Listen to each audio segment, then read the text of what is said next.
Now you know why you're meeting and what the outcome is, and you have all the right people in the room. Now let's make that room come alive. We're going to do this by practicing participation equity. In this third video of the Leading Effective Meeting series, we're going to take a look at 4 simple ways to make every voice count, starting with something you can do in the first 30 seconds of your next meeting. Number 1, set the tone. Set the tone for contribution. Engagement, it doesn't happen by accident. You're the one who has to design it. So start by greeting people by name. Look up from your screen. Hey, welcome, welcome. Or maybe you're into the hybrid world. Look at your screen and say, hey, I see you. And you could start meetings now just by saying, guys, everyone's voice matters today. And after someone shares, you can ask questions like, does anyone see it differently, or who has a different perspective? Or, hey, Zeke, based on your experience, do you have something you can contribute here or a different perspective you can offer?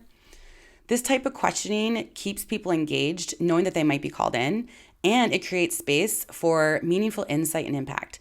And if your people, they do want to make an impact, really. Oh, and before I continue, you do not have to use all 4 of these strategies at once. These are ideas to create equity in the room and invite more voices in. So you decide what's best for your meeting and for your team. Okay, that disclosure is gone. Second, before you dive into the meeting, check the vibe of the room. One way to do this might be to say, hey guys, before we jump in, let's just do on a scale of 0 to 5, how's everyone's energy today? 0 being drained and 5 like, I'm ready to move mountains, man. It's really simple, and it tells you how much capacity you actually have in your meeting before you start working towards the outcomes. Third tip, design the meeting for participation, not performance. So instead of throwing a question to the group and letting someone jump in to answer, the first person, tell them, we're going to take 30 seconds to think about this quietly. Then invite them to share in pairs or small groups before opening it back up and allowing them to share what the thoughts are. This will start to slow down the fast talkers like me and gives everyone else a way in. Fourth and last, let silence do the work. After you share the conclusion to a topic, or if you find another place to do this, pause and count to 10.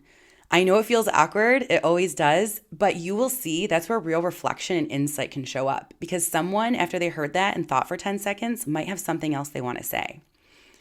Now, when you're creating space for every voice, people stop waiting to be called in and they start leaning in. And even more importantly, when everyone helps shape those decisions and create the plan, they are going to help carry it out well after the meeting. Okay. That's it. Type in the comments the technique you want to practice in your next meeting, and I'll send you our Rooted for Success meeting reset framework to help you get the most out of your time.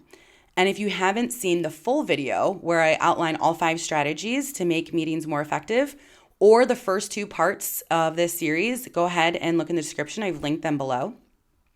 And lastly, and always, if you enjoy this content, go ahead and click subscribe for weekly strategies and insights to help you reclaim time and build teams that excel.